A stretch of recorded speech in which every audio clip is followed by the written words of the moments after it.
가난할 땐 외면하던 자식들이 단 하루 만에 돌변했습니다. 5만 원도 아까워하던 첫째, 손살에 치던 둘째가 130억이라는 숫자를 보는 순간 엄마를 서로 모시겠다며 골목에서 머리끄덩이를 잡고 싸우기 시작한 겁니다. 여러분이라면 이런 자식들을 믿으시겠습니까? 오늘 이야기 끝까지 들으시면 돈 앞에서 드러나는 인간의 진짜 얼굴, 그리고 마지막에 찾아온 충격적인 반전까지 절대 놓치실 수 없을 겁니다.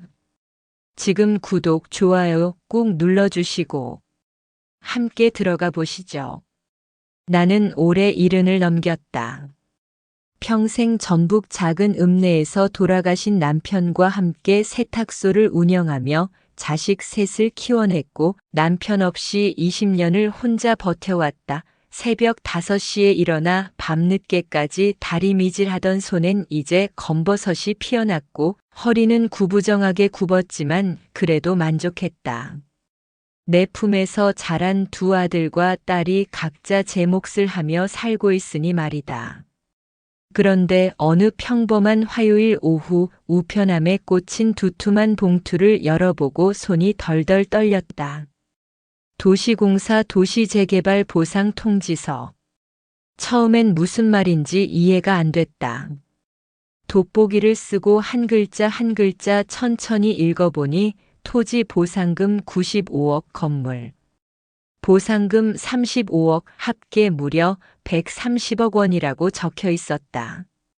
순간 눈앞이 핑 돌았다. 내 인생에서 처음 보는 돈, 아니 상상조차 못한 금액이었다. 30년 넘게 운영한 세탁소 월 수입이 겨우 200만 원 남짓인데 130억이라니. 계산기를 두들겨 봤지만 자릿수가 너무 많아 헷갈렸다. 몇 천 년을 일해야 벌 수 있는 돈이었다. 그런데 이상했다. 기쁨보다 먼저 찾아온 건 두려움이었다. 가슴이 두근거리고 입이 바짝 말랐다. 혹시 잘못 배달된 건 아닐까? 아니면 사기인가? 통지서를 몇 번이고 다시 읽어봤지만 분명 내 이름, 내 주소가 정확히 적혀 있었다. 거실 소파에 털썩 주저앉아 멍하니 천장을 바라봤다. 돌아가신 남편 사진이 나를 내려다보고 있었다. 여보, 이게 뭔 일이냐? 우리가 이런 돈을 받아도 되는 거냐? 혼잣말이 절로 나왔다. 남편은 여전히 따뜻한 미소만 짓고 있었지만 왠지 걱정스러운 표정으로 보였다. 문득 자식들 생각이 났다. 서울에서 대기업 과장으로 일한다는 첫째 도현, 읍내에서 미용실을 운영하는 둘째 수진, 그리고 요즘 일자리를 찾고 있다는 막내 지훈. 평소엔 명절에나 얼굴 보던 아들들이 이 소식을 듣는다면 갑자기 온몸에 소름이 돋았다. 혹시 내 자식들이 이 돈 때문에 변하는 건 아닐까? 지금까지는 가난한 어머니니까 자연스럽게 대했지만 130억이라는 어마어마한 돈을 가진 어머니가 된다면 진심으로 날 사랑하는 게 아니라 돈을 노리고 친절을 베푸는 건 아닐까? 저녁 내내 잠이 안 왔다.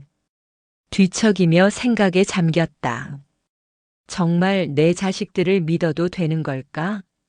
돈 앞에서도 변하지 않을까? 아니면 나만 쓸데없는 걱정을 하는 건가?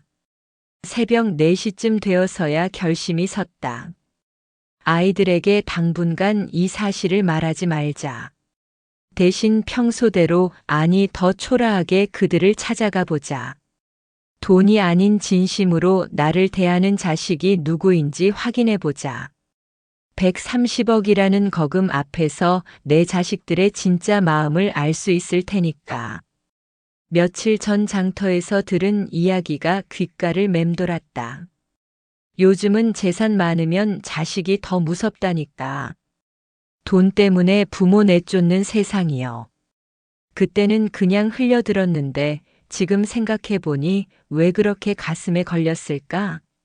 내 자식들도 혹시 130억이라는 숫자를 종이에 적어보며 다시 한번 실감했다.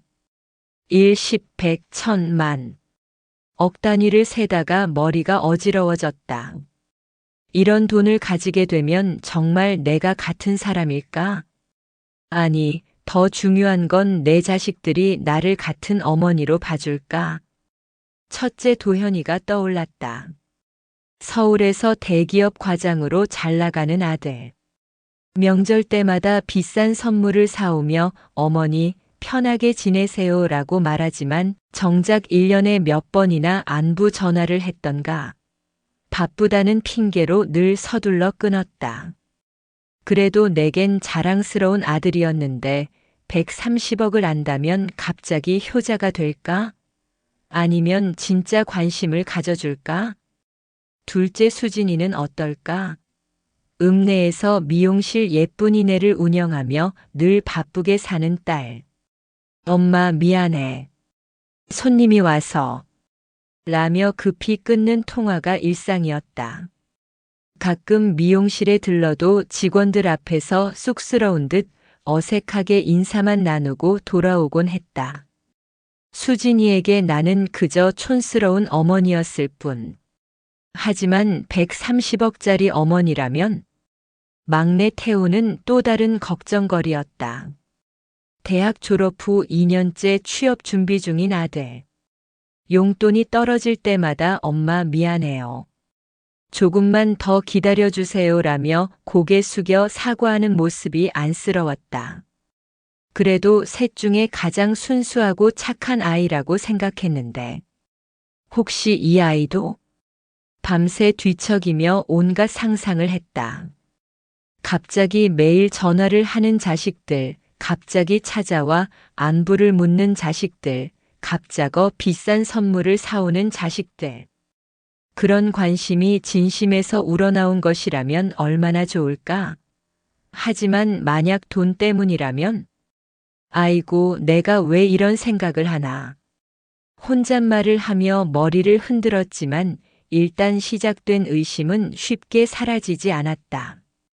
아침이 되어 거울을 들여다봤다. 밤새 잠 못 잔 얼굴이 더욱 늙어 보였다. 흰머리가 더 늘어난 것 같고 주름도 깊어진 듯 했다.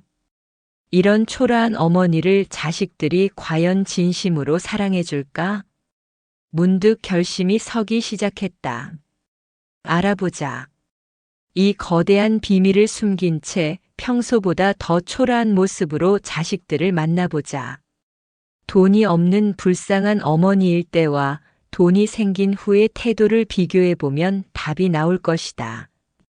가슴 한편으로는 내 자식들이 돈에 흔들리지 않기를, 여전히 나를 사랑해주기를 간절히 바랐다. 하지만 다른 한편으로는 이미 답을 알고 있는 것 같아 두려웠다. 세상에 변하지 않는 사람이 어디 있겠는가? 하물며 130억이라는 거금 앞에서 남편이 살아있을 때 늘 하던 말이 떠올랐다. 사람은 돈 앞에서 진짜 얼굴이 드러난다. 그때는 그냥 들었는데 지금 와서 보니 정말 맞는 말이었다. 남편 없이 20년을 혼자 살아오며 온갖 사람들을 다 봤다. 돈 있을 때는 친하게 지내다가 조금 어려워지자 외면하는 이웃들, 세탁소 장사가 잘 될 때는 웃으며 인사하다가 경기가 나빠지자 모른 척하는 단골들. 그래서 결심했다. 내가 가진 걸 모두 감추고 오히려 없는 척 해보자. 정말 나를 사랑하는 자식은 누구일지 확인해보자. 옷장 깊숙이 넣어둔 해진 한복을 꺼냈다. 10년 전 남편 제사 때 입던 것으로 소매가 약간 헤어지고 치마에는 얼룩까지 있었다. 거울 앞에 서니 정말 초라해 보였다. 평소 입던 깔끔한 블라우스와는 천지 차이였다. 완벽했다. 이 정도면 누가 봐도 궁핍한 늙은 어머니로 보일 것이다. 머리도 일부러 단정히 빗지 않았다. 흰머리가 더 눈에 띄도록 기름기 없는 머리카락을 대충 뒤로 넘겼다. 립스틱도 바르지 않았다. 거울 속의 내 모습은 정말 측은했다. 마치 자식들에게 도움을 구하러 가는 불쌍한 노인 같았다. 가방도 바꿨다. 평소 들고 다니던 깔끔한 핸드백 대신 시장에서 쓰던 낡은 보자기를 들었다. 지갑에는 10,000원짜리 몇 장만 넣었다. 혹시라도 자식들이 확인할까 봐서였다. 마지막으로 연기 연습을 했다. 도현아, 엄마가 요즘 몸이 안 좋아서. 수진아, 병원비가 좀 필요한데. 태호야, 엄마 좀 도와줄 수 있겠니? 거울 앞에서 몇 번이고 연습했다. 목소리도 평소보다 더 약하게, 몸짓도 더 힘없게 했다. 그런데 연기를 하다 보니 마음이 무거워졌다. 내가 지금 뭘 하는 거지? 내 자식들을 의심하고 속이고 시험하고. 이게 어머니가 할 일인가? 잠깐 주저앉고 싶었다. 하지만 남편 사진을 다시 바라보니 힘이 났다. 여보, 내가 잘못 생각하는 거겠지? 우리 자식들은 돈이 있든 없든 나를 똑같이 사랑해 줄 거야. 그럼 이 시험은 곧 끝날 거고 나는 안심하며 130억을 받을 수 있을 거야. 그렇다. 이건 의심이 아니라 확인이다. 내 자식들이 진정한 효자, 효녀라는 걸 확인하는 일이다. 첫째 도현이부터 찾아가기로 했다. 서울까지 가는 버스표를 끊으며 가슴이 두근거렸다. 과연 대기업 과장인 아들이 초라한 어머니를 어떻게 맞이할까? 따뜻하게 품어줄까 아니면 바쁘다며 외면할까? 버스에 몸을 맡기며 창밖을 바라봤다. 지나가는 풍경들이 흐릿하게 보였다. 눈물이 맺힌 건지 아니면 그냥 늙어서 그런 건지 알 수 없었다. 130억이라는 비밀을 품고 가는 여행. 이 여행의 끝에서 나는 과연 무엇을 발견하게 될까? 서울역에서 지하철을 2번 갈아타고 도현이가 사는 고층 아파트 단지에 도착했다. 올려다본 아파트는 하늘을 찌를 듯 높았다. 입구부터 화려한 대리석으로 치장되어 있고 경비원이 정중하게 인사까지 건넸다. 이런 곳에 내 아들이 살고 있구나. 자랑스러우면서도 한편으론 위축됐다. 엘리베이터를 타고 23층까지 올라가는 동안 가슴이 쿵쾅거렸다. 과연 도현이는 어떻게 나올까? 해진 한복을 입은 초라한 어머니를 보면 어떤 반응을 보일까? 현관 앞에 서서 초인종을 눌렀다. 한참을 기다려도 대답이 없었다. 혹시 집에 없나 싶어 다시 눌렀다. 그제서야 누구세요? 라는 목소리가 들려왔다. 도현아, 엄마야. 잠시 정적이 흘렀다. 그러더니 문이 열렸다. 어머니, 갑자기 웬일이세요? 도현의 표정은 반가움보다 당황스러움이 앞섰다. 머리는 산발이고 반바지 차림이었다. 아마 쉬고 있던 모양이었다. 그냥 아들 얼굴이 보고 싶어서. 아, 네. 들어오세요. 도현은 마지못해 문을 열어줬다. 하지만 내가 신발을 벗고 있는 동안에도 휴대폰에서 시선을 떼지 않았다. 거실로 들어서니 숨이 막혔다. 값비싼 가죽 소파 70인치는 좋게 되어 보이는 대형 TV, 벽에 걸린 비싼 그림들. 이 모든 게 내 아들의 것이라니. 세탁소 월세도 밀려서 걱정하던 내가 초라하게 느껴졌다. 앉으세요. 도현은 여전히 휴대폰을 손에서 놓지 않고 소파 끝자리를 가리켰다. 나는 조심스럽게 앉았다.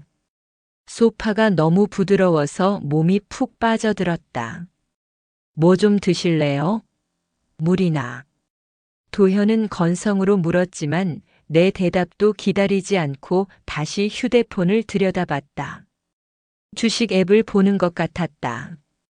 나는 한참을 머뭇거리다가 조심스럽게 말을 꺼냈다.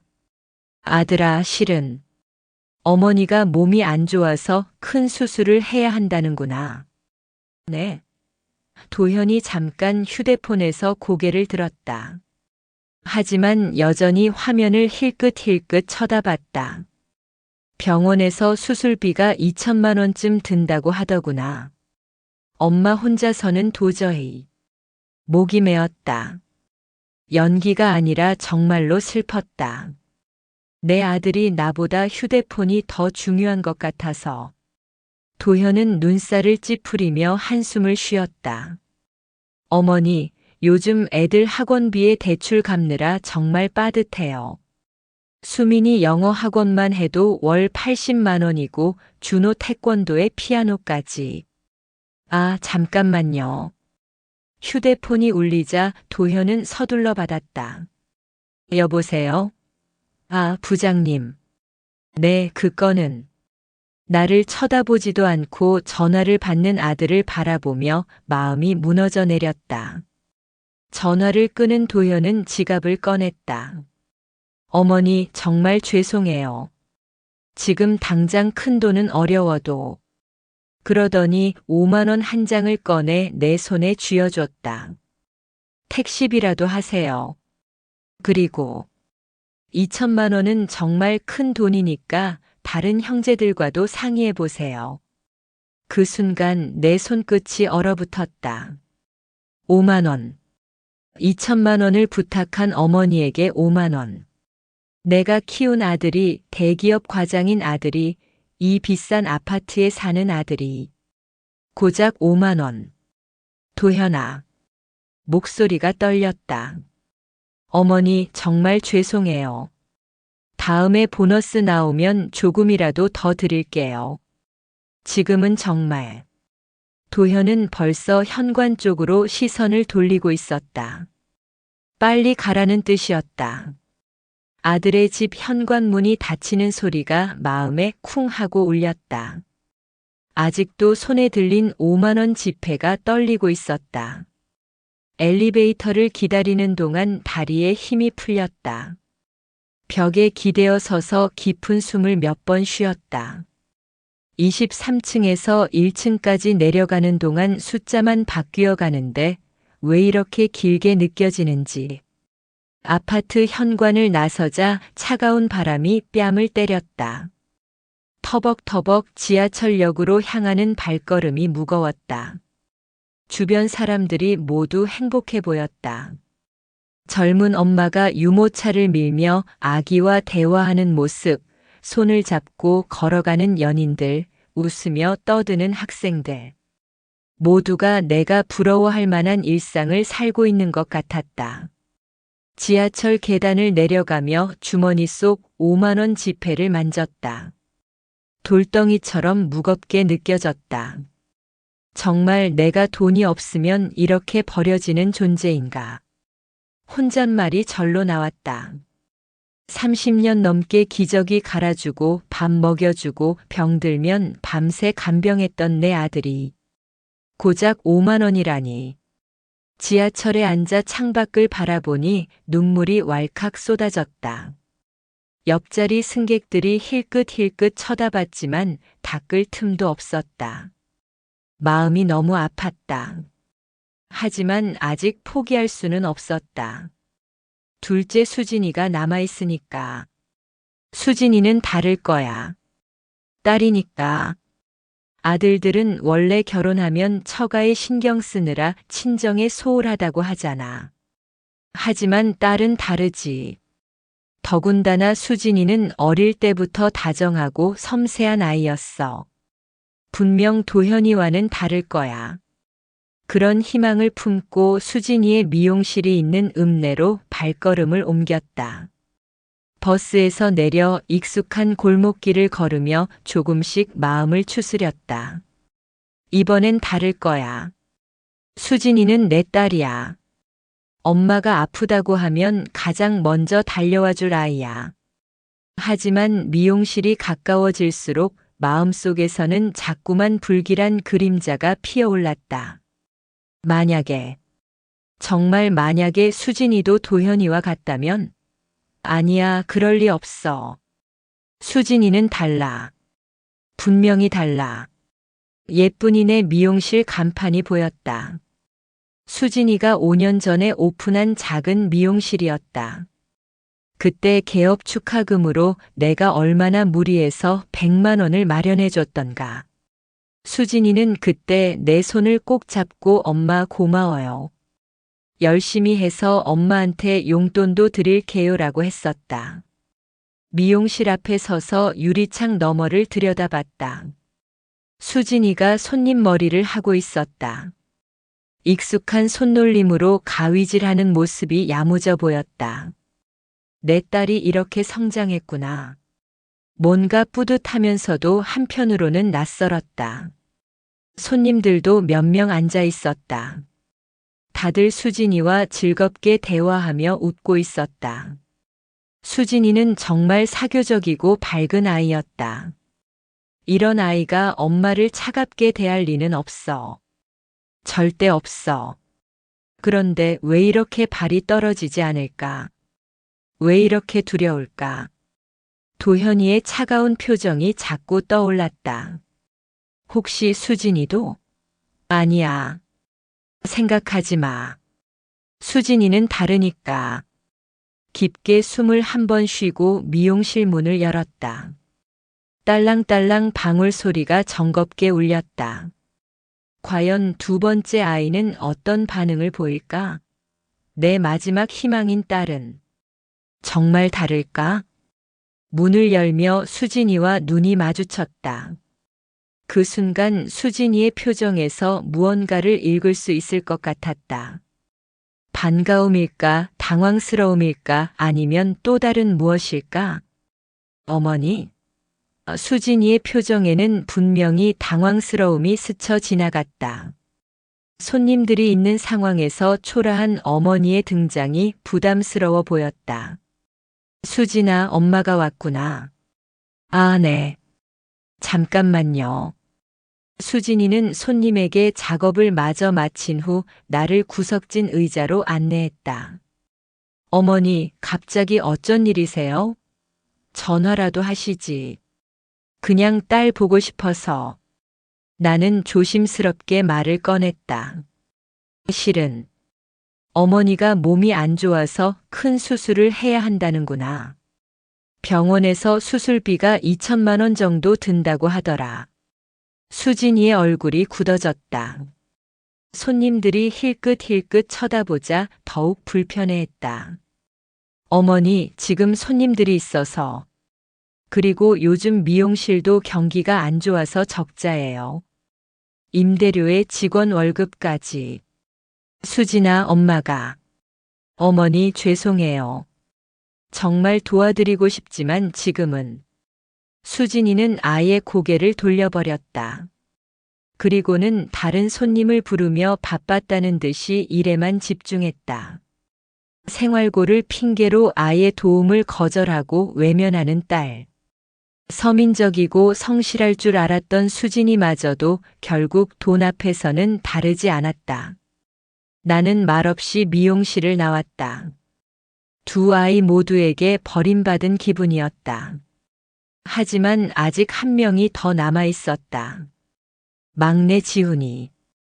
어릴 적부터 가장 착하고 순했던 아이. 취업도 안 되고 힘들어하는 모습이 안쓰러워 항상 용돈을 챙겨줬던 막내. 이 아이만큼은 다를 거야. 분명히 다를 거야. 마지막 희망을 품고 지훈의 원룸이 있는 고시촌으로 향했다. 좁은 길을 올라가며 가슴이 두근거렸다. 제발, 제발 지훈이만큼은. 드디어 지훈의 원룸 앞에 섰다. 낡은 철문에 102호라고 적힌 문패가 빗둘게 붙어 있었다. 딩동 초인종을 눌렀지만 한참 동안 대답이 없었다. 혹시 잠들어 있나? 다시 한 번 더 눌렀다. 한참 만에 문이 조금 열리더니 술 냄새가 진동했다. 누구세요? 목소리도 축 처져 있었다. 지훈아, 엄마야. 어머니? 문이 완전히 열렸다. 갑자기 왜 오셨어요? 지훈의 모습을 보고 깜짝 놀랐다. 머리는 며칠째 감지 않은 듯 헝클어져 있고 눈은 벌겋게 충혈되어 있었다. 수염도 덥수룩하게 자란 채였다. 내가 아는 깔끔했던 막내의 모습은 온데간데 없었다. 들어오세요. 지우는 문을 열어줬지만 표정이 밝지 않았다. 원룸 안은 더 충격적이었다. 라면 봉지들이 곳곳에 널려 있고 소주병과 맥주캔이 책상 위를 가득 메우고 있었다. 빨래는 산더미처럼 쌓여 있고 방 전체에서 곰팡내가 났다. 지훈아, 이게 뭐니? 앉으세요. 지훈은 침대 끝자리를 치우며 자리를 만들어줬다. 하지만 여전히 고개를 들지 못하고 있었다. 나는 조심스럽게 말을 꺼냈다. 어머니가 큰 수술을 해야 한다는구나. 수술비가 2천만 원쯤 든다는데. 지훈아, 엄마를 좀 도와줄 수 있겠니? 지훈은 깊은 한숨을 내쉬며 고개를 돌렸다. 엄마, 저 지금 월세도 3개월째 밀렸어요. 편의점 알바도 잘렸고, 당장 도와드릴 형편이 아니에요. 그 순간 내 마지막 희망마저 산산조각 났다. 첫째도 둘째도 이제 막내까지. 내가 평생 키운 3자식 모두가 돈 없는 어머니 앞에서는 이렇게 차갑구나. 130억이 있다는 걸 알면 과연 어떻게 나올까? 그 생각에 몸서리가 쳐졌다. 그래. 그렇구나. 나는 고개를 끄덕이며 일어섰다. 마음이 너무 아팠다. 3자식 모두에게 버림받았다는 현실이 가슴을 짓눌렀다. 130억이 있다는 걸 알면 어떻게 달라질까? 그 생각만 해도 역겨웠다. 지우는 여전히 고개를 숙인 채 아무 말도 하지 않았다. 나는 조용히 가방을 들고 현관으로 향했다. 더 이상 여기 있을 이유가 없었다. 내 마지막 희망마저 사라진 지금 이 좁은 원룸이 너무나 답답했다. 현관문 손잡이를 잡는 순간 뒤에서 작은 소리가 들렸다. 흐느끼는 소리였다.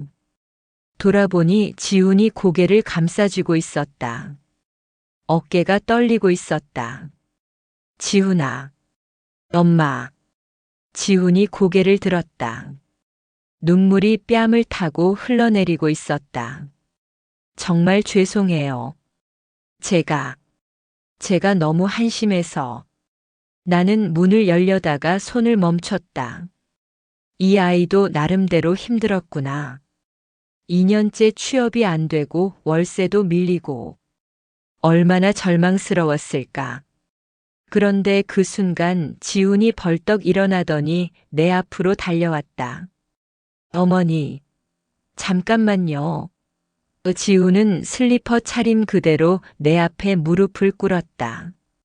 제가 미쳤습니다. 어머니 목숨보다 돈이 더 중요합니까?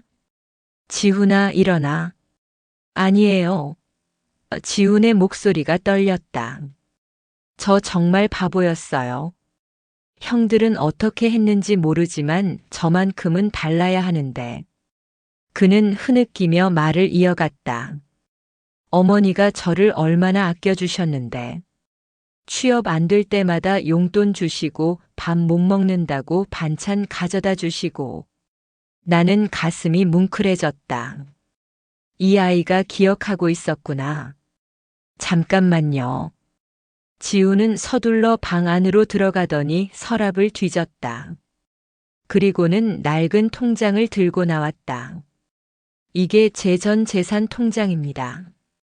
통장을 들여다보니 잔액이 234만 원이었다. 정말 얼마 없는 돈이었다. 200만 원밖에 없지만 일단 검사부터 받으세요. 그리고 지훈의 손이 떨리고 있었다. 제가 편의점 알바라도 다시 구해서 병원비 마련할게요. 시간이 좀 걸려도. 그때 문이 열리며 젊은 여자가 뛰어들어왔다. 숨을 헐떡이며 급하게 온 모양이었다. 오빠, 무슨 일이야? 그녀는 지훈이 무릎 꿇고 있는 모습을 보고 깜짝 놀랐다. 소영아. 지훈이 고개를 돌렸다. 아, 이 아이가 며느리구나. 지훈이 1년 전부터 사귄다고 했던 여자친구. 아직 결혼은 안 했지만 동거하고 있다고 들었다. 어머님. 소영이 나를 알아보고는 급하게 인사했다. 안녕하세요. 그런데 왜 오빠가? 지훈이 상황을 설명하자 소영의 얼굴이 확 굳어졌다. 그러더니 갑자기 내 앞에 무릎을 꿇었다. 어머니. 소영이 울먹이며 말했다. 저희 집으로 들어오세요. 여기가 좁긴 하지만 끝까지 모시겠습니다. 소영아. 정말이에요. 소영의 눈에서 눈물이 쏟아졌다. 제가 간병도 해드리고 병원도 매일 모셔다 드릴게요. 지훈이 오빠랑 제가 아르바이트를 더 해서라도 돈 마련할게요. 나는 그 순간 눈물이 왈칵 쏟아졌다.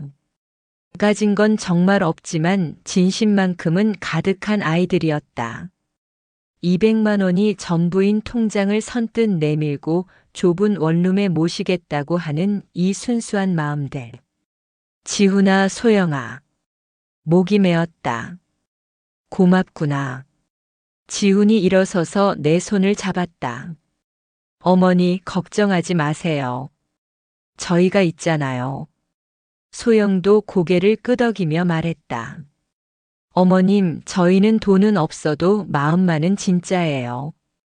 그 순간 나는 깨달았다. 진짜 자식은 바로 이 아이구나. 130억이 있다는 걸 몰라도, 아니, 오히려 몰라서 더욱 순수하게 나를 사랑해주는 아이. 이것이 진짜 효심이구나. 첫째와 둘째의 차가운 반응이 떠올랐다. 5만 원, 그리고 완전한 외면. 하지만 막내는 자신의 전 재산을 다 내놓겠다고 했다. 이 차이가 바로 진짜와 가짜의 차이였다. 지훈과 소영의 진심 어린 마음을 보며 가슴이 무거워졌다. 이 아이들 앞에서 계속 거짓말을 할 수는 없었다. 자신들의 전 재산을 내놓겠다고 하는 아이들을, 좁은 원룸에 모시겠다고 하는 아이들을 더 이상 속일 수 없었다. 지훈아, 소영아. 나는 깊은 숨을 쉬었다. 앉아라. 어머니가 할 말이 있다. 어머님, 왜 그러세요? 표정이. 소영이 걱정스럽게 물었다. 어머니, 혹시 더 아픈 데가 있으세요? 지훈도 불안한 기색을 보였다. 나는 가방에서 조심스럽게 봉투를 꺼냈다. 며칠 전 남편 사진 뒤에 숨겨뒀던 그 봉투. 손이 떨렸다. 이 비밀을 공개하는 순간 모든 게 달라질 것이다. 얘들아. 목소리가 떨렸다. 사실 어머니 아픈 거 아니다. 네. 지훈과 소영이 동시에 고개를 갸웃했다. 수술도 필요 없고 병원에 갈 일도 없다. 이게 진짜 이유다. 나는 봉투에서 서류를 꺼냈다. 도시공사 도시재개발 보상 통지서라는 제목이 크게 적혀 있었다. 지훈이 서류를 받아들고 읽기 시작했다. 처음엔 무슨 말인지 이해하지 못하는 듯 했다. 하지만 곧 그의 눈이 커졌다. 이게 뭐예요? 지훈의 목소리가 떨렸다. 토지 보상금 95억, 건물 보상금 35억. 소영이 읽어 내려가다가 멈췄다. 합계 130억? 그렇다. 나는 고개를 끄덕였다. 재개발로 인한 보상금이다. 130억. 잠시 정적이 흘렀다. 지훈과 소영은 서로를 바라보며 입을 다물지 못했다. 그 표정을 보니 내 마음도 복잡해졌다. 130억이요? 지훈이 다시 한번 확인했다. 정말 130억이요? 그렇다. 소영이 벌떡 일어섰다. 그럼 어머님이 아프시다는 건 거짓말이었다. 나는 고개를 숙였다. 어머니가 너희들을 시험해 본 거다. 그 순간 지훈의 표정이 변했다. 놀라움에서 당황스러움으로 그리고 서서히 분노로 바뀌었다. 시험이라고요? 지훈의 목소리가 떨렸다. 어머니가 우리를 시험하셨다고요? 지훈아. 어머니. 지훈이 소리쳤다. 130억이 있으시면서 왜 아프다고 거짓말을 하셨어요? 왜 우리를 속이셨어요? 소영도 어리둥절한 표정이었다. 어머님 정말 이해가 안 돼요. 130억이나 되는 돈이 있으시면서. 얘들아, 어머니 말을 들어봐라. 나는 진정시키려 했다. 어머니가 돈 앞에서 너희들이 어떻게 변할까봐. 돈이 있든 없든 모셔야 할 부모님인데요. 지훈의 목소리가 더욱 커졌다. 왜 우리를 그런 식으로 시험하세요? 우리가 돈만 보고 어머니를 대한다고 생각하세요? 그 말이 너무 뼈 아팠다. 지훈의 말이 맞았다. 이 아이는 돈이 있든 없든 나를 똑같이 대했을 것이다. 방금 전 자신의 전 재산을 기꺼이 내놓지 않았던가. 지훈아, 어머니가 잘못했다. 눈물이 핑 돌았다. 하지만 너희 형과 누나는. 형 누나가 어떻게 했는데요? 지훈이 물었다. 나는 도현이와 수진이에게 당한 일을 설명했다. 5만 원을 준 첫째, 아예 외면해버린 둘째 이야기를. 지훈과 소영의 표정이 점점 굳어갔다. 형이 5만 원만 주셨다고요? 지훈이 믿을 수 없다는 듯 물었다. 그래. 2천만 원을 부탁했는데 고작 5만 원. 그리고 수진 누나는 아예 외면하셨고요. 응. 나는 고개를 끄덕였다. 지훈은 한참 동안 말이 없었다. 그러더니 한숨을 크게 쉬었다. 어머니. 지훈의 목소리가 차분해졌다. 그래도 이런 식으로 시험하시면 안 돼요. 저희를 너무 믿지 못하신 거 아니에요? 소영도 고개를 끄덕였다. 어머님, 지훈 오빠 말이 맞아요. 저희는 어머님이 130억이 있든 1원이 있든 똑같이 모실 거였어요. 그 말에 나는 더욱 부끄러워졌다. 정말 그럴 아이들이었구나. 내가 괜한 의심을 했구나. 지훈과 소영이 여전히 충격에서 벗어나지 못한 채 서 있을 때 나는 재개발 보상금 130억 계약서를 완전히 펼쳐 보였다. 종이에 선명하게 인쇄된 숫자들이 작은 원룸 안에서 더욱 거대하게 느껴졌다. 정말 130억이네요. 소영이 작은 목소리로 중얼거렸다. 어머니, 이런 큰 돈을.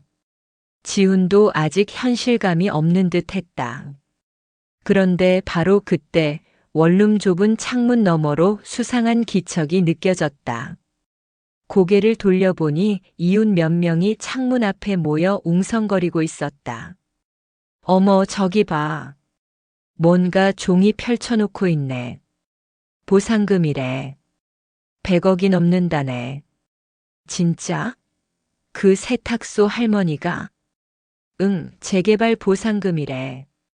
어휴, 대박이다. 목소리가 점점 커졌다.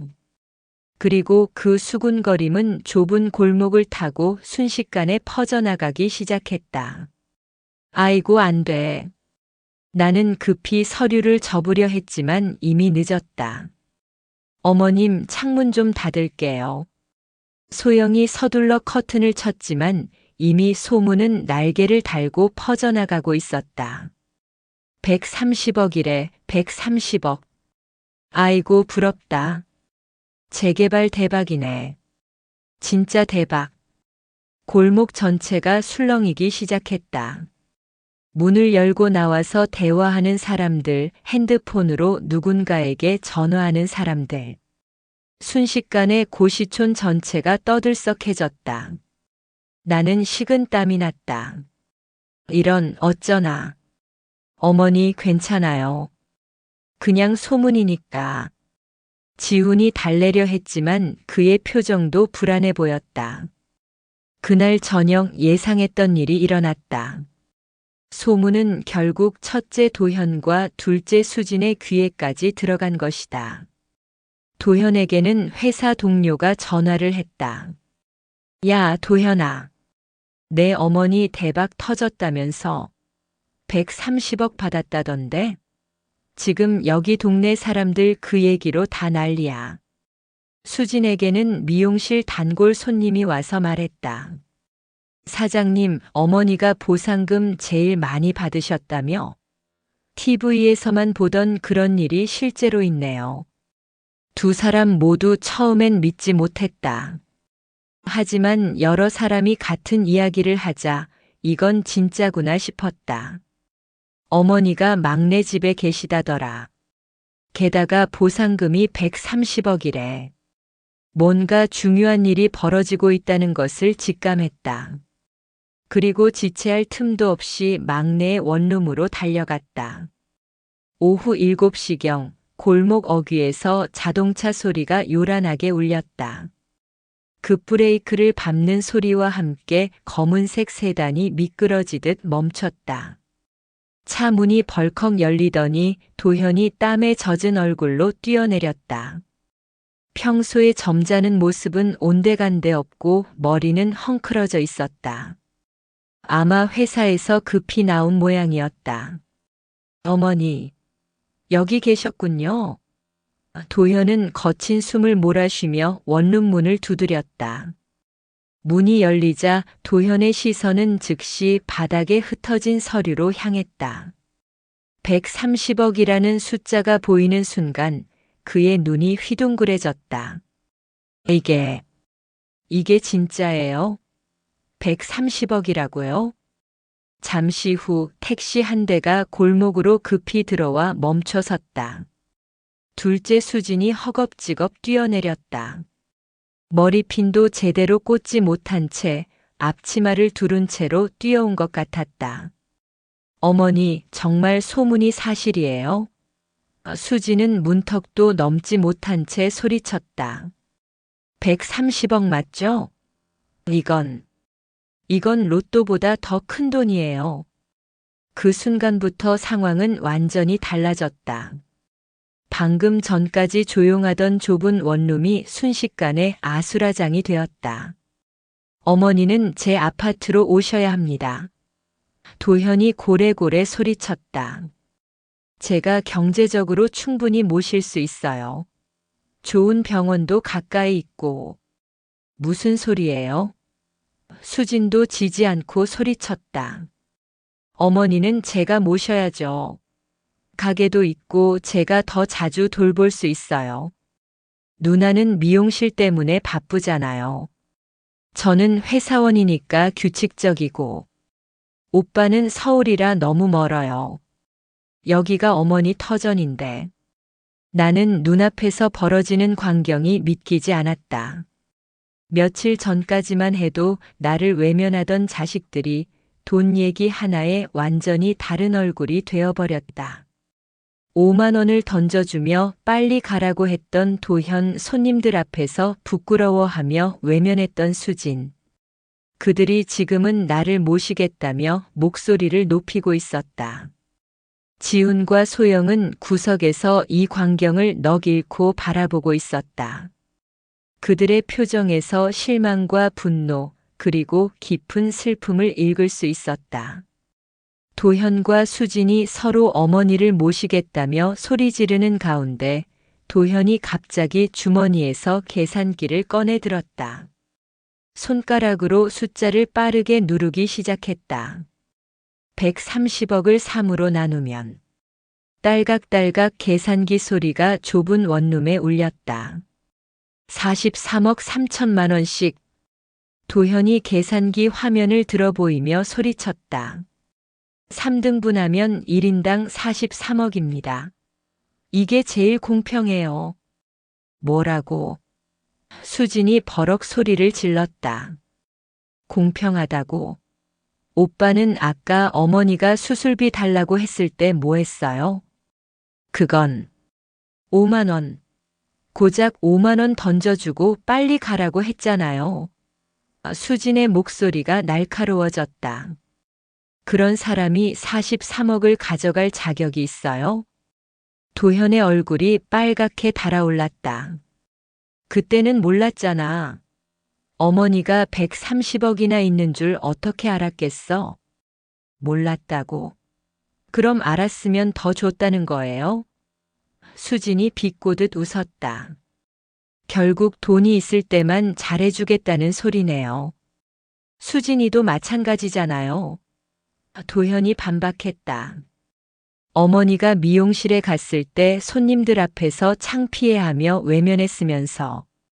그건 바빠서 그랬어요. 바빠서? 웃기지 마. 어머니보다 장사가 더 중요했던 거잖아. 두 사람이 서로를 향해 소리 지르는 동안 지훈은 주먹을 꽉 쥔 채 떨고 있었다. 보다 못한 지훈이 두 형제 앞을 막아섰다. 형, 누나, 이제 그만하세요. 지훈의 목소리가 원룸 안에 울려 퍼졌다. 어머니는 돈이 아니라 마음으로 모셔야 하는 거예요. 뭐? 도현이 지훈을 노려봤다. 어머니가 돈이 있든 없든 아들, 딸로서 마땅히 모셔야 하는 거 아닌가요? 130억 때문에 갑자기 효자 효녀가 되신 거예요? 지훈의 말에 도현과 수진의 표정이 일그러졌다. 지훈아, 도현이 비웃으며 말했다. 위선 떨지 마. 너도 속으론 돈이 탐나잖아. 그래요. 수진도 거들었다. 130억이면 평생 일 안 해도 되는 돈인데 탐나지 않는 사람이 어딨어요?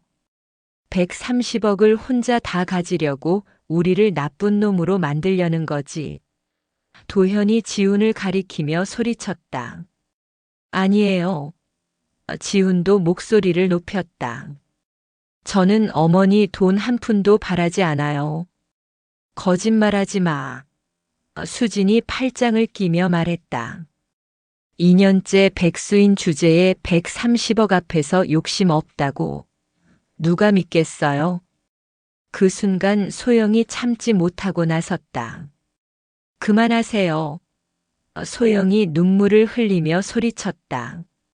지훈 오빠는 정말 그런 사람이 아니에요. 어머님이 아프시다고 했을 때 자기 전 재산 다 드린다고 했잖아요. 전 재산? 도현이 코웃음을 쳤다. 200만 원 가지고 전 재산이라고. 130억에 비하면 용돈도 안 되는 돈이네. 수진도 비아냥거렸다. 그래도 소영의 목소리가 떨렸다. 그래도 진심이었어요. 돈이 많고 적고가 중요한 게 아니라. 진심? 도현이 웃었다. 130억 앞에서 200만 원으로 진심을 보여줬다고. 나는 이 모든 광경을 보며 주저앉을 뻔했다. 내 자식들이, 내가 품에 안고 키운 자식들이 돈 앞에서 이렇게까지 달라질 줄은 몰랐다. 서로를 향해 독서를 퍼붓고 진심마저 돈으로 계산하고 있었다. 얘들아. 나는 떨리는 목소리로 말했다. 그만해라. 하지만 아무도 내 말을 듣지 않았다. 여전히 서로 소리 지르며 43억을 어떻게 나누느냐, 누가 더 자격이 있느냐를 다퉜다. 그 순간 내 마음속에서 무언가가 확실해졌다. 이제 알았다. 진짜 자식이 누구인지, 가짜 자식이 누구인지.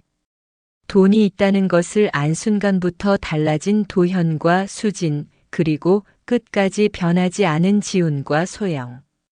탐욕과 진심이 정면으로 충돌하는 이 순간 내 결심도 점점 굳어졌다. 130억을 누구에게 줄 것인지 이제 확실히 알겠다. 나는 조용히 일어서서 가방을 들었다. 이 소란 속에서도 아무도 내가 움직이는 걸 눈치채지 못했다. 그들은 여전히 돈 이야기에만 몰두해 있었다. 이제 결정할 시간이 왔다.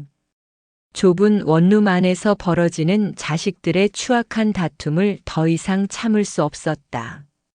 도현과 수지는 여전히 43억씩 나눠 가져야 한다며 목소리를 높이고 있었고, 지훈은 그런 형과 누나를 말리려 했지만 소용없었다. 계산기 소리, 고함 소리, 그리고 돈에 대한 노골적인 욕망이 가득한 말들이 내 귓속을 파고들었다. 나는 더 이상 견딜 수 없어 떨리는 다리로 일어섰다. 그리고 평생 자식들에게 해본 적 없는 큰 소리로 외쳤다. 그만해라. 순간 원룸 안이 죽음같이 조용해졌다.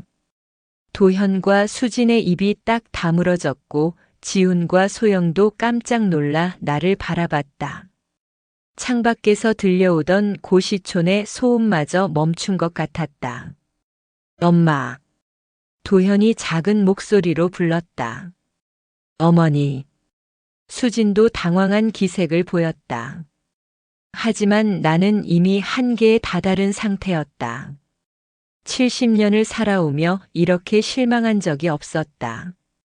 내 품에서 자란 자식들이, 내가 목숨 걸고 키운 아이들이 이럴 줄이야. 너희들 부끄럽지도 않니? 목소리가 떨렸다. 첫째 도현과 둘째 수지는 여전히 바닥에 흩어진 130억 계약서만 노려보고 있었다. 내 말보다는 그 종이 쪼가리가 더 중요한 것처럼. 가난한 엄마는 외면했으면서 내 가슴이 터질 것 같았다. 5만 원 던져주고 빨리 가라더니 손님들 앞에서 창피하다고 외면하더니 이제 돈이 있다고 하니까 모시겠다고. 도현의 얼굴이 빨갛게 달아올랐다. 어머니, 그때는 뭐? 나는 도현을 쏘아봤다. 그때는 몰라서? 그럼 돈이 있을 때만 효자하겠다는 거니? 수진도 변명하려 했다. 어머니, 저도 바빠서. 나는 비웃음을 터뜨렸다. 장사가 어머니보다 중요해? 손님들이 어머니보다 소중해? 두 자식은 아무 말도 할 수 없었다. 사실이니까. 돈 없는 어머니는 짐이었고 돈 있는 어머니는 보물이 된 거니까. 한심하다. 내 목소리에 깊은 실망이 배어 있었다. 정말 한심해. 그런데 이 모든 상황에서도 막내 지훈과 며느리 소영만은 달았다. 지훈은 내 옆에 조용히 서 있었고 소영은 눈물을 훔치며 내 손을 잡아주고 있었다. 이 아이들만이 진짜였다. 나는 천천히 계약서를 집어들었다. 130억이라는 숫자가 적힌 종이. 이 종이 한 장이 내 자식들의 진짜 얼굴을 보여준 마법의 거울이었다. 좋다. 나는 차분하게 말했다. 이제 결정하겠다. 모두의 시선이 내게 집중됐다. 도현과 수진의 눈빛이 급하게 반짝였다. 아마 공평하게 3등분할 거라고 생각하는 모양이었다. 이 돈. 나는 한 글자 한 글자 또렷하게 말했다. 전부 지훈과 소영에게 준다. 뭐라고요? 도현과 수진이 동시에 비명을 질렀다. 전부 다요? 수진의 목소리가 날카롭게 올라갔다. 어머니, 말도 안 돼요. 도현이 벌떡 일어났다. 130억을 혼자 다 가져간다고요? 왜 말도 안 돼? 나는 냉정하게 물었다. 너희는 뭘 했는데? 저희도 자식인데요. 수진이 소리쳤다. 법적으로도 상속받을 권리가. 권리? 나는 웃음을 터뜨렸다. 너희가 자식이라는 권리? 그럼 자식 노릇은 언제 했니? 지훈이 놀라서 나를 말렸다. 어머니, 그런 말씀하지 마세요. 지훈아, 너는 말리지 마라. 나는 지훈의 손을 잡았다. 어머니가 이제 확실히 알겠다. 누가 진짜 자식인지. 소영도 당황하며 말했다. 어머님, 저희는 그런 걸 바라고. 소영아, 너도 조용히 해라. 나는 소영을 다독였다. 너희들이 바라지 않아도 어머니가 주고 싶어서 주는 거다. 도현과 수진의 얼굴이 하얗게 질려갔다. 130억이 눈앞에서 사라져가는 것을 보는 기분일 것이다. 그제서야 자신들이 얼마나 큰 실수를 했는지 깨닫는 모양이었다. 하지만 이미 늦었다. 나는 이미 결심했다. 진짜 자식과 가짜 자식을 구분했다. 그리고 내 인생의 마지막 결정을 내렸다. 맞다. 나는 도현과 수진의 놀란 얼굴을 번갈아 보며 말했다. 한 푼도 남김없이 다 주는 거다. 내 목소리는 얼음같이 차갑고 단호했다. 70년을 살아오며 이렇게 확고한 결심을 해본 적이 없었다. 130억이라는 거금이지만 이제는 누구에게 줄지 명확했다. 도현의 얼굴이 벌겋게 달아올랐다. 주먹을 쥐고 떨며 소리쳤다. 엄마, 이건 불공평해요. 법적으로도 균등하게 나눠야 한다고요. 법? 나는 비웃었다. 그럼 아까 내가 엄마 수술비 2천만 원 필요하다고 했을 때 5만 원 던져준 건 뭐였니? 그게 공평이었니? 그건 몰라서 그랬어요. 몰라서? 내 목소리가 더욱 차가워졌다. 아들이 어머니 수술비를 몰라서 5만 원만 줘도 되는 거야? 그게 내가 말하는 법이야? 도현은 할 말을 잃었다. 변명할 여지가 없었으니까. 이번엔 수진이 나섰다. 눈물을 흘리며 내 앞에 무릎을 꿇었다. 엄마, 제발요. 저는 정말 장사가 안 돼서 그랬어요. 경기가 나빠서 손님도 줄고 임대료도 밀렸고. 수진이 울먹이며 매달렸다. 이번만 봐주세요. 130억은 아니더라도 1억만, 아니 5천만 원만 주세요. 5천만 원? 나는 고개를 저었다. 내가 어머니한테 아예 외면하고 돌아섰을 때는 생각도 안 하더니 이제 와서 5천만 원? 엄마. 수진의 목소리가 떨렸다. 그때 너는 손님들 앞에서 창피하다고 주방으로 들어가 버렸잖아. 어머니가 얼마나 서러웠는지 알아? 수진은 고개를 숙인 채 흐느꼈다. 죄송해요. 정말 죄송해요. 하지만 나는 마음을 돌리지 않았다. 이미 늦었다. 그들의 진짜 마음을 다 봤으니까. 도현아, 수진아. 나는 두 자식을 차례로 바라봤다. 너희는 이제 내 자식이 아니다. 엄마. 도현이 벌떡 일어났다. 어머니. 수진도 놀라서 고개를 들었다. 오늘부로 끝이다. 내 목소리에는 한치의 흔들림도 없었다. 나는 너희를 더 이상 자식으로 생각하지 않겠다. 지훈이 급하게 나를 말렸다. 어머니, 그런 말씀하지 마세요. 아무리 그래도 형과 누나인데. 지훈아, 너는 착하구나. 나는 지훈의 어깨를 토닥였다. 하지만 어머니 결심은 바뀌지 않는다. 소영도 눈물을 흘리며 말했다. 어머님, 너무하신 거 아닌가요? 소영아, 이해해 주렴. 나는 소영의 손을 잡았다. 어머니도 마음이 아프다. 하지만 이게 맞다. 도현이 마지막으로 애원했다. 엄마, 다시 생각해 보세요. 저희도 반성할게요. 앞으로 잘할게요. 반성? 나는 쓴웃음을 지었다.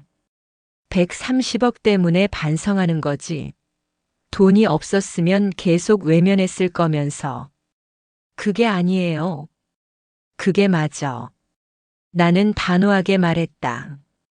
너희는 돈이 있는 어머니만 필요하니까. 수진도 절망적인 표정으로 매달렸다. 엄마, 제발. 기회를 한 번만 더. 기회는 이미 줬다. 나는 고개를 저었다. 어머니가 아프다고 했을 때가 기회였어. 도움이 필요하다고 했을 때가 기회였고. 그런데 너희는 그 기회를 차버렸잖아.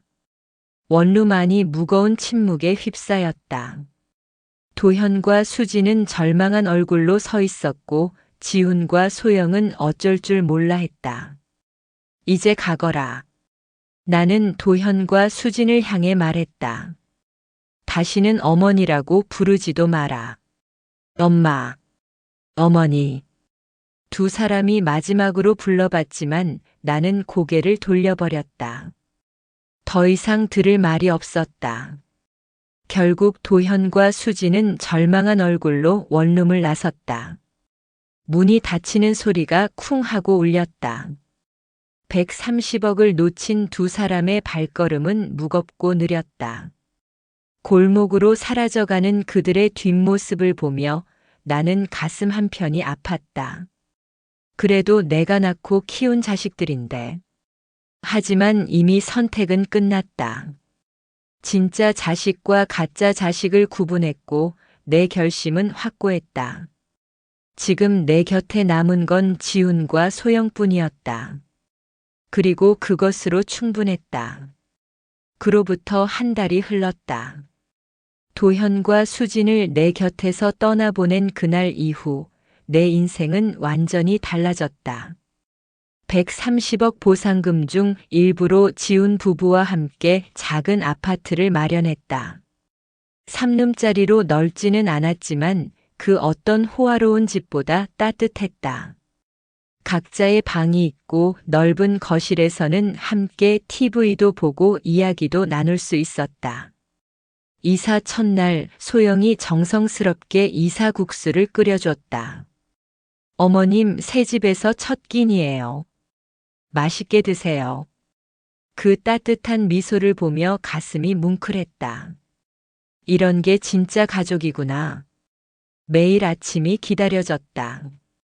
소영이 정성스럽게 차려준 된장국 냄새에 눈을 뜨는 것이 이렇게 행복할 줄 몰랐다. 혼자 살 때는 라면이나 우유 한 잔으로 때우던 아침이 이제는 완전한 한 끼 식사가 되었다. 어머님, 일어나셨어요? 아침 드세요. 소영이 앞치마를 두르고 부엌에서 나오며 활짝 웃었다. 고맙구나, 소영아. 맨날 이렇게 해도 되니? 당연하죠. 저희가 어머님께 할 수 있는 일이 이 정도라도 있어서 좋아요. 식탁에 앉으면 지훈도 넥타이를 매며 나왔다. 한 달 전 취업에 성공한 지훈은 매일 아침 활기차게 회사로 나갔다. 보험회사 영업사원이었는데 생각보다 적성에 맞는 모양이었다. 어머니, 오늘도 좋은 하루 되세요. 지훈이 정중하게 인사하고 출근하는 모습을 보면 마음이 뿌듯했다. 2년 동안 백수였던 아이가 이렇게 성실하게 일하다니. 지훈아, 조심히 다녀와라. 네, 어머니. 저녁에 맛있는 거 사올게요. 지훈이 나간 후에는 소영과 둘이서 오순도순 시간을 보냈다. 소영은 근처 분식집에서 오전 아르바이트를 하고 있었는데 출근 전까지는 나와 함께 차를 마시며 이야기를 나누곤 했다. 어머님, 요즘 기분이 어떠세요? 소영이 걱정스럽게 물었다. 좋다. 정말 좋아. 나는 진심으로 대답했다. 이렇게 사는 게 행복한 거였구나. 도현 오빠와 수진 언니 생각은 안 나세요? 그 말에 잠시 마음이 무거워졌다. 그래도 30년 넘게 키운 자식들인데 아예 생각이 안 날 리는 없었다. 하지만 생각은 나지. 그래도 내 결정이 틀렸다고는 생각 안 한다. 나는 고개를 저었다. 돈 앞에서 변하는 사람들이었어. 지금도 후회하지 않는다. 그래도 언젠가는. 소영아, 나는 소영의 손을 잡았다. 너는 너무 착해서 걱정이다. 하지만 어떤 사람들은 기회를 줘도 변하지 않아. 도현이와 수진이가 그런 아이들이야. 점심시간이 되면 혼자 동네를 산책하곤 했다. 30년 넘게 살던 읍내와는 다른 동네였지만 천천히 걸으며 구경하는 재미가 있었다. 아파트 단지 내 작은 공원에서는 나이 비슷한 할머니들과 이야기도 나누었다. 어머니는 자식들이 몇 명이세요? 하나 있어요. 나는 망설임 없이 대답했다. 아들 하나, 며느리 하나. 거짓말은 아니었다. 이제 진짜로 내겐 지훈과 소영뿐이었으니까. 저녁이 되면 지훈이 돌아왔다. 때로는 작은 선물을 들고 때로는 맛있는 빵을 사가지고 왔다. 소영도 분식집에서 떡볶이나 어묵을 싸와서 함께 나눠 먹곤 했다. 어머님, 오늘 분식집에서 새 메뉴 나왔는데 맛있대요. 내일 해드릴게요. 소영아, 너무 신경 쓰지 마라. 아니에요. 어머님이 맛있게 드시는 모습 보면 저도 기뻐요. 저녁 식사 후에는 셋이 함께 TV를 보며 시간을 보냈다. 드라마를 보다가 웃기도 하고 뉴스를 보며 세상 돌아가는 이야기를 나누기도 했다. 이런 평범한 일상이 이렇게 소중할 줄 몰랐다. 가끔 도현이나 수진이 전화를 걸어오기도 했다. 하지만 나는 받지 않았다. 번호도 차단해버렸다. 지우는 그런 내 모습을 보며 안쓰러워했지만 말리지는 않았다. 내 마음을 이해해 주었다. 어머니, 정말 괜찮으세요? 응, 괜찮다. 오히려 마음이 편해졌어. 그리고 그 말은 진심이었다. 돈이 많아서 행복한 게 아니라 마음이 따뜻해서 행복한 날들이었다. 진짜 가족이 무엇인지 알게 된 소중한 시간들이었다. 평화로운 저녁 식사를 마치고 지훈, 소영과 함께 TV를 보고 있을 때였다. 갑자기 현관문을 두드리는 소리가 났다. 똑똑똑. 조심스럽지만 간절한 소리였다. 누구지? 지훈이 일어나며 물었다. 내가 보겠다. 나는 지훈을 말리고 현관으로 향했다. 문구멍으로 밖을 내다보니 두 개의 그림자가 보였다. 심장이 빠르게 뛰기 시작했다. 문을 조심스럽게 열자 도현과 수진이 서 있었다. 하지만 한 달 전에 그들과는 완전히 달랐다. 도현은 예전에 번듯한 정장 대신 낡은 점퍼를 입고 있었고 수지는 화장기 없는 얼굴에 초라한 코트를 걸치고 있었다. 두 사람 모두 눈가가 빨갛게 젖어 있었다. 어머니. 수진이 떨리는 목소리로 불렀다. 나는 팔짱을 끼고 냉정하게 바라봤다. 뭐하러 왔니? 어머니, 용서해 주세요. 도현이 고개를 숙이며 말했다. 저희가 너무 못됐습니다. 그걸 지금 알았니? 내 목소리는 여전히 차가웠다. 그 순간 두 사람이 동시에 무릎을 꿇었다. 아파트 복도 차가운 바닥에 무릎을 꿇고 고개를 숙인 내 자식들을 보니 가슴 한편이 아팠다. 하지만 쉽게 마음을 열 수는 없었다. 일어나라. 나는 짧게 말했다. 어머니, 제발요. 수진이 눈물을 흘리며 애원했다. 저희가 정말 잘못했어요. 다시는 그런 못된 짓 안 할게요. 뒤에서 지훈과 소영이 나와 상황을 지켜보고 있었다. 지훈의 표정이 복잡해 보였다. 어머니. 도현이 떨리는 목소리로 말을 이었다. 한 달 동안 정말 지옥 같았어요. 잠도 못 자고 밥도 못 먹고 어머니 생각만 했어요. 그래? 나는 비웃었다.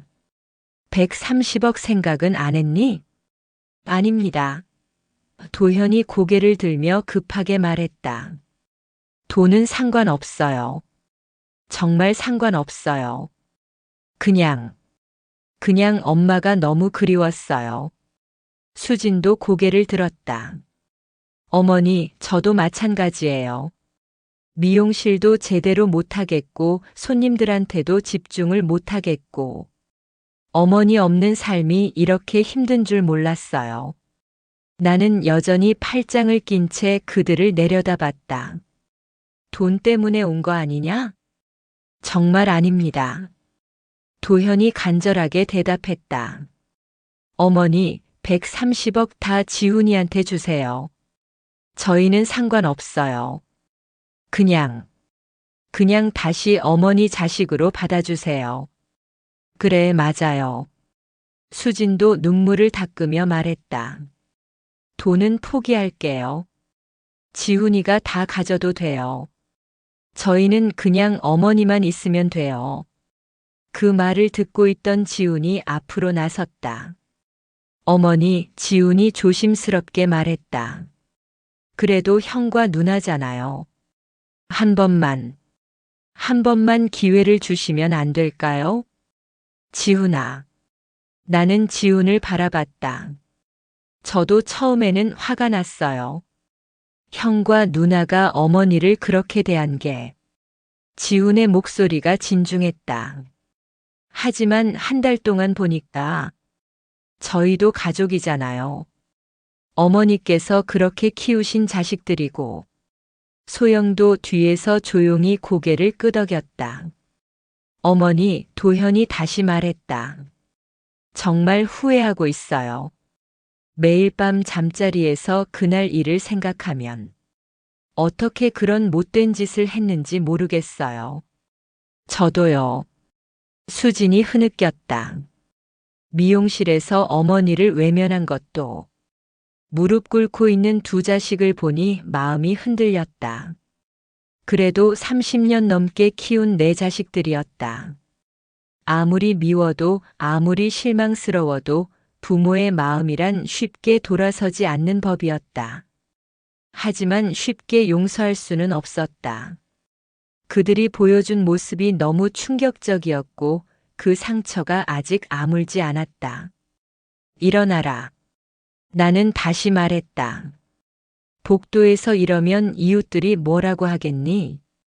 두 사람이 조심스럽게 일어섰다. 하지만 여전히 고개는 숙인 채였다. 정말 돈 때문이 아니야? 나는 마지막으로 확인했다. 진짜 아니에요. 도현과 수진이 동시에 대답했다. 나는 깊은 한숨을 쉬었다. 이제 어떻게 해야 할까? 무릎 꿇은 두 자식을 바라보며 나는 한참을 망설였다. 70년을 살아오며 이렇게 어려운 선택을 해본 적이 없었다. 마음 한편으로는 용서하고 싶었지만 다른 한편으로는 또다시 실망할까봐 두려웠다. 지훈과 소영이 뒤에서 조용히 기다리고 있었다. 그들의 따뜻한 시선이 느껴졌다. 특히 지훈은 형과 누나를 걱정하는 마음이 역력했다. 좋다. 나는 마침내 입을 열었다. 하지만 조건이 있다. 도현과 수진의 눈이 일순간 밝아졌다. 앞으로 돈 이야기는 절대 꺼내지 마라. 내 목소리는 여전히 단호했다. 130억이든 1억이든 그런 이야기는 하지도 마라. 네. 두 사람이 동시에 대답했다. 그리고 나는 계속 말했다. 나를 진심으로 대하거라. 돈이 있든 없든 부자든 가난하든 똑같이 대해라. 네, 꼭 그럴게요. 도현이 간절히 대답했다. 어머니, 정말 그럴게요. 다시는 그런 못된 짓 안 할게요. 수진도 눈물을 흘리며 약속했다. 마지막으로 나는 지훈을 바라봤다. 지훈이에게 고마워해라. 너희를 용서해 달라고 말해준 건 지훈이었어. 두 사람이 지훈을 향해 고개를 숙였다. 지훈아, 고맙다. 도현이 진심을 담아 말했다. 정말 고마워, 지훈아. 수진도 눈물 범벅인 얼굴로 말했다. 지훈은 어색하게 웃으며 고개를 저었다. 형, 누나, 그런 말씀 마세요. 우리 가족이잖아요. 그날 밤 작은 식탁에 우리 5식구가 둘러앉았다. 한 달 만에 다시 모인 가족의 모습이었다. 소영이 급히 밥을 더 지어서 차려낸 저녁상이었는데 비싼 음식은 아니었지만 마음이 따뜻했다. 어머니, 정말 맛있어요. 도현이 된장찌개를 떠먹으며 말했다. 이런 집밥을 언제 먹어봤나? 저도요. 수진이 고개를 끄덕였다. 한 달 동안 뭘 먹어도 맛이 없었는데 이렇게 맛있을 줄 몰랐어요. 소영이 수줍게 웃었다. 별거 아닌데요. 그냥 냉장고에 있던 재료로 대충이 아니야. 나는 소영의 손을 토닥였다. 마음을 담아서 만든 음식이야. 식탁 위에 웃음소리가 오갔다. 도현이 회사에서 있었던 재미있는 일을 이야기했고 수지는 미용실 손님들 이야기를 했다.